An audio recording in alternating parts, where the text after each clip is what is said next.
एक प्राचीन नगरी जिसे कभी पृथ्वी का स्वर्ग माना जाता था, अपने समय से हजारों साल आगे की सभ्यता, उन्नति के चरम सीमा में रहने वाला एक जादुई शहर जो अचानक समुद्र के गर्भ में समा जाता है। अगर आप सोच रहे हैं अटलांटिस, तो ये सोचना सही नहीं है, क्योंकि आज हम बात करेंगे भारतवर्ष के उस प्राचीन शहर के बारे में जिसका नाम है द्वारिका, और जहाँ के भगवान हैं द्वारिकाधीश। गुजरात के द्वारिका शहर का एक इतिहास है जो सदियों पहले का है, और इसके उल्लेख महाभारत महाकाव्य में द्वारिका साम्राज्य के रूप में मिलता है। गोमती नदी के तट पर स्थित इस शहर को पौराणिक कथाओं में भी कृष्ण की राजधानी के रूप में वर्णित किया गया है। दोस्तों, पिरामिड बनने के कई हजारों साल पहले द्वारिका में बिजली, एडवांस मेडिसिन और विमान थे। असंभव लगता है ना? जी नहीं, उनके लिए नहीं, क्योंकि इस शहर को खुद भगवान श्री कृष्ण ने बसाए थे। हिंदू धर्म के अनुसार भगवान विष्णु के 8वें अवतार कृष्ण का जन्म मथुरा के कारागार में हुआ। कहा जाता है कि उनके मामा कंस को एक भविष्यवाणी से पता चला था कि देवकी का 8वां पुत्र उसके मृत्यु का कारण बनेगा। इसे जानने के बाद कंस देवकी और वसुदेव को कारागार में बंद कर देता है। कहा जाता है कि जब भगवान श्री कृष्ण का जन्म हुआ तब उनके पिता वसुदेव की बेड़िया अपने आप खुल गया और वे उनकी सुरक्षा के लिए उन्हें गोकुल ले गए थे, जहां वे अनगिनत शरारतें करते हुए बड़े हुए। फिर अपने मामा क्रूर कंस का वध किया। कहा जाता है कि कंस के ससुर जरासंध ने मथुरा पर 18 बार आक्रमण करते हुए मथुरा को ध्वस्त करने लगा था, जिससे श्री कृष्ण सारी प्रजा को लेकर एक द्वीप में विशाल दीवारों से घिरा एक सोने की नगरी बसाए थे, जिसे हम द्वारिका कहते हैं। कहते हैं कि इस शहर में हजारों शीश महल थे और हजारों मंदिर थे, और तो और यहाँ के लोगों को विमान बनाना भी आता था। लेकिन कृष्ण की मृत्यु के बाद, मतलब भगवान कभी मरते नहीं है, पर जो भी हो, उसके बाद यह अद्भुत शहर अरब सागर में समा गया था। आज भी समुद्र की अनंत गहराइयों में कृष्ण की वही द्वारिका मौजूद है। श्रीमद् भागवत गीता में भी द्वारिका का वर्णन एक विशाल और वैभवशाली राज्य के तौर पे किया गया है। देखो, भारत के उत्तर में है बद्रीनाथ धाम, पूरब में है जगन्नाथ धाम, उसी तरह दक्षिण में है रामेश्वरम और पश्चिम में है द्वारिकापुरी। ये चारों धाम भारत के चारों दिशाओं को आपस में जोड़े रखता है। कहा जाता है कि भगवान विष्णु पहले बद्रीनाथ में ध्यान लगाते हैं, जगन्नाथपुरी में भोजन करते हैं, रामेश्वरम में नहाते हैं और द्वारिका में राज करते हैं, जिस वजह से द्वारिका को देव नगरी भी कहा गया है। ऐसे में मन में ये सवाल उठना स्वाभाविक है कि वो नगरी समुद्र में डूब ही कैसे सकता है जिसे खुद भगवान ने बसाए हो। तथ्यों और जानकारी के आधार पर महाभारत युद्ध के 50 साल के भीतर श्री कृष्ण की नगरी समुद्र में डूब जाता है। साथ ही द्वारिका के डूबने से पहले ही श्री कृष्ण और बलराम भी पृथ्वी लोक को छोड़कर चले जाते हैं और पूरा यदुवंश ही खत्म हो जाता है। आखिर भगवान का वंश क्यों खत्म हो गया, ये सवाल मन में जरूर उठेगा। दरअसल महाभारत में गांधारी और धृतराष्ट्र के सभी 100 पुत्र मारे गए थे। युद्ध समाप्ति के बाद श्री कृष्ण गांधारी से मिलने जाते हैं। उधर अपने जीवित रहते हुए सभी पुत्रों के मर जाने पर गांधारी बहुत व्यथित थी। एक माँ के दर्द आंसुओं से गांधारी ने श्री कृष्ण भगवान को श्राप दिया कि जिस तरह मेरे वंश में नाम लेने वाला कोई नहीं बचा, ठीक वैसे ही तुम्हारा वंश भी नहीं चल पाएगा।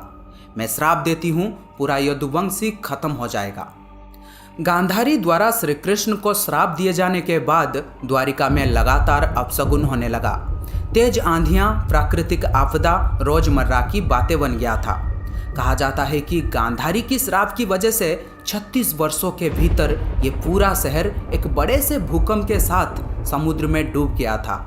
वो जलमग्न द्वारिका नगरी आज दुनिया भर के वैज्ञानिकों और पुरातत्वविदों के सबसे पसंदीदा रहस्य बन गया है।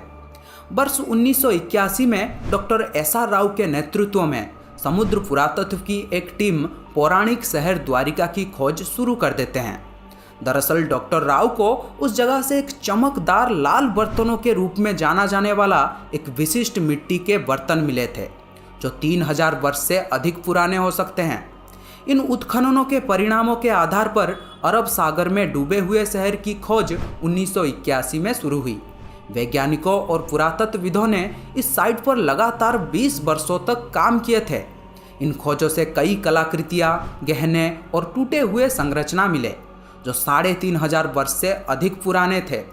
लेकिन वर्ष 2001 में भारत सरकार ने गुजरात समुद्री तटों पर प्रदूषण के कारण हुए नुकसान का अनुमान लगाने के लिए नेशनल इंस्टीट्यूट ऑफ ओशनोग्राफिक छात्राओं को एक सर्वे करने को कहा। जब समुद्र तलहटी की जांच की गई तो सोनार पर मानव निर्मित नगर पाए गए। समुद्र तट से लगभग 70 फीट नीचे उन्हें पत्थरों के दीवारें, सीढ़ियाँ और चट्टानों के बहुत बड़े टुकड़े मिले जो कभी संरचना का हिस्सा थे, और कुछ तांबे के सिक्के भी मिले थे जिसे वैज्ञानिकों ने 3600 वर्ष पुराने बताए। कुछ नमूनों को कार्बन डेटिंग के लिए मणिपुर और ऑक्सफोर्ड विश्वविद्यालय भेजे गए थे, जिसके परिणामों ने और अधिक रहस्य पैदा किया क्योंकि कुछ वस्तु 9000 वर्ष पुराने पाए गए। भारतीय पुरातत्व सर्वेक्षण द्वारा किए गए खोजों ने न केवल ये साबित किया कि द्वारिका का पौराणिक शहर वास्तविक था, बल्कि ये भी साबित किया कि महाभारत एक काल्पनिक कथा नहीं थी। वर्तमान का द्वारिका नगरी आदि शंकराचार्य द्वारा स्थापित है। द्वारिकाधीश मंदिर का वर्तमान स्वरूप 16वीं शताब्दी में निर्मित हुआ था। यहाँ पहले कई मंदिर थे, लेकिन मुगलों ने उन्हें तोड़ दिया। हालांकि लोगों का मानना है कि मूल मंदिर को कृष्ण के परपोते वज्रनाभ ने बनवाए थे। द्वारिकाधीश मंदिर के गर्भगृह में चांदी के सिंहासन पर भगवान कृष्ण के श्याम वर्ण चतुर्भुज प्रतिमा विराजमान है। ये प्रतिमा काले पत्थरों से बना है, जिसके पीछे अनेकों कहानियां प्रसिद्ध है।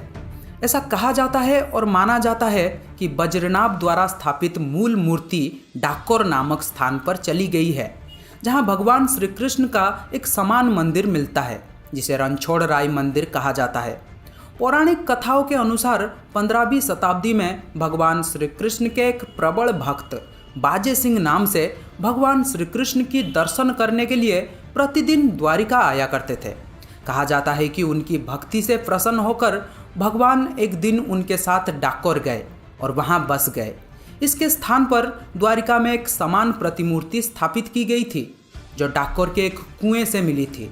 दोनों के बीच केवल इतना अंतर है कि डाकोर में रखी मूर्ति की आंखें पूरी तरह से खुला है और जो वर्तमान में द्वारिका में है उसकी आंखें आधा खुला है। ऐसा इसलिए है क्योंकि द्वारिका के पुजारियों को भगवान द्वारा दिए गए निर्देश के अनुसार उन्हें एक विशिष्ट दिन भगवान की मूर्ति को कुएं से निकालने का आदेश था, लेकिन पुजारियों ने अपने चिंता और जिज्ञासा में बहुत पहले ही सुझाए गए जगह की खुदाई की और उन्हें आधा खुला आंखों वाला एक मूर्ति मिला। दोस्तों, भारतीय पौराणिक कथाएं इस बात से भरी पड़ी हैं कि मूल द्वारिका कैसा दिखता था। महाभारत का कहना है कि द्वारिका शहर में 9 लाख महल थे, सभी क्रिस्टल और चांदी से बने थे। ये किंवदंतियां इतने लंबे समय से कही जा रही है कि इसके प्रामाणिकता पर सवाल नहीं उठाया जाता। सौभाग्य से भारत के समुद्री पुरातत्व विभाग द्वारा किए गए खोजों ने बचपन के उस कहानियों को काफ़ी हद तक एक वास्तविकता बना दिया है।